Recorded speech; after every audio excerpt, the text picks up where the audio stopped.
Assalamualaikum warahmatullahi wabarakatuh. Kita bertemu lagi di pembelajaran tematik. Hari ini kita akan belajar tema 7, subtema 4, pembelajaran ke-6. Kita mulai pembelajarannya ya. Edo dan teman-temannya kagum dengan perkembangan alat transportasi. Alat transportasi digunakan untuk bermacam-macam kebutuhan. Ayo membaca. Alat transportasi khusus. Beberapa alat transportasi digunakan untuk angkutan sehari-hari. Beberapa alat transportasi digunakan untuk tujuan khusus. Alat transportasi ini digunakan sesuai dengan kebutuhan. Alat transportasi dapat digunakan untuk mengangkut barang. Umumnya, orang mengangkut barang dengan truk. Truk adalah mobil dengan bak besar di belakang. Beras, gula, dan terigu diangkut oleh truk. Pasir dan semen juga diangkut oleh truk. Truk dapat mengangkut bermacam-macam barang. Kapal, kereta api, dan pesawat juga dapat digunakan untuk mengangkut barang. Mobil ambulans digunakan untuk mengangkut orang sakit. Di dalam mobil ambulans ada alat-alat kesehatan. Mobil ambulans juga dilengkapi sirene. Sirene akan berbunyi saat mobil berjalan. Sirene memberitahu kendaraan lain untuk memberi jalan. Mobil ambulans harus segera tiba di tempat yang dituju. Alat transportasi khusus lainnya adalah mobil pemadam kebakaran. Mobil pemadam digunakan untuk memadamkan api saat ada kebakaran. Mobil pemadam kebakaran juga dilengkapi sirene. Kita harus memberi jalan jika mobil pemadam kebakaran lewat. Masih banyak lagi jenis alat transportasi khusus lainnya. Pelajari lagi macam-macam alat transportasi khusus. Bersyukur dan berterima kasihlah kepada orang-orang yang menciptakan alat transportasi. Alat transportasi membuat hidup kita lebih mudah. Jadi kamu harus bersyukur sekarang sudah ada alat transportasi yang memudahkan kamu untuk pergi dari satu tempat ke tempat yang lain. Ayo menulis. Kamu sudah belajar tentang alat transportasi khusus. Alat transportasi khusus apa saja yang kamu ketahui? Apa manfaatnya?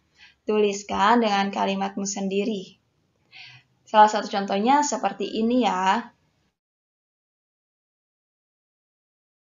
Bercerita. Kita harus mengenal bermacam-macam alat transportasi. Pilihlah salah satu alat transportasi kesukaanmu. Kapan kamu terakhir menggunakannya? Apa manfaatnya untukmu? Ceritakan kepada temanmu. Karena sedang pandemi, jadi kamu berceritanya dengan keluargamu saja ya.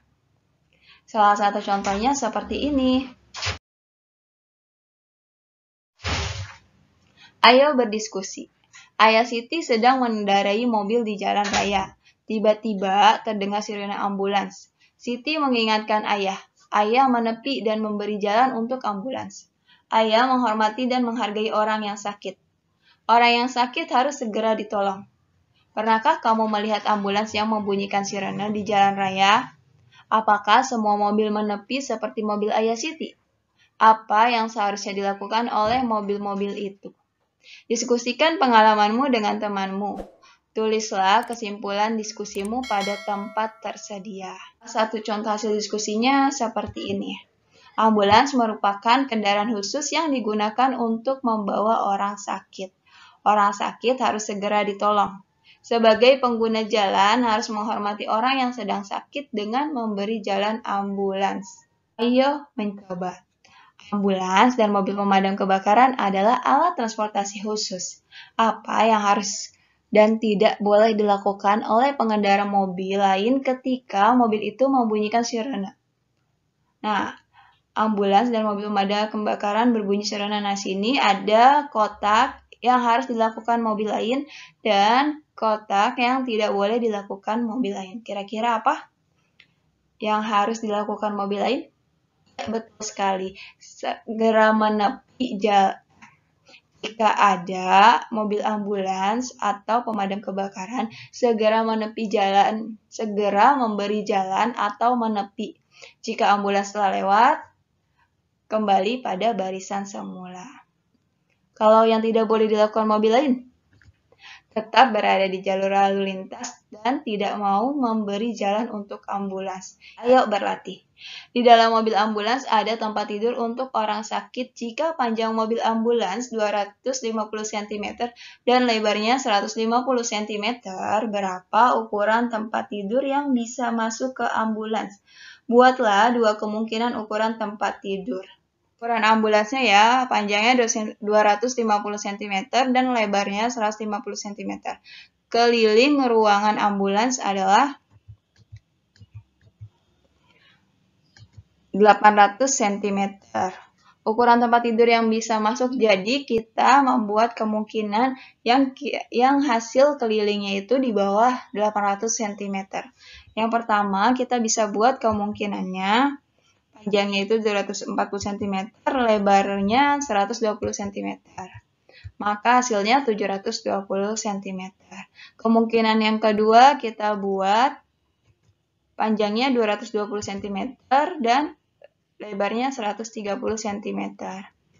Maka hasilnya adalah 700 cm. Jadi dua kemungkinan ini di bawah hasil dari keliling ruangan ambulans ya. Kamu bisa coba buat kemungkinan yang lain, tidak harus sama seperti ini. Ayo mencoba, buatlah sebuah bangun datar, tentukan ukuran sisi-sisinya, hitunglah kelilingnya. Nah, di sini kita akan buat bangun segitiga. Nah, segitiga sama sisi ya, sisinya itu 5 cm. Nah, kamu di rumah boleh buat bangun datar yang lain. Nah, terus kamu hitung kelilingnya. Nah, kita hitung kelilingnya sama-sama ya, keliling segitiga sama sisi. Karena sisinya ada 3 dan ukuran setiap sisi itu 5 cm, maka kelilingnya adalah 5 cm tambah 5 cm tambah 5 cm sama dengan 15 cm. Alhamdulillah, pembelajaran hari ini sudah selesai. Semoga apa yang kita pelajari dapat memberikan manfaat untuk kita semua. Terima kasih. Wassalamualaikum warahmatullahi wabarakatuh.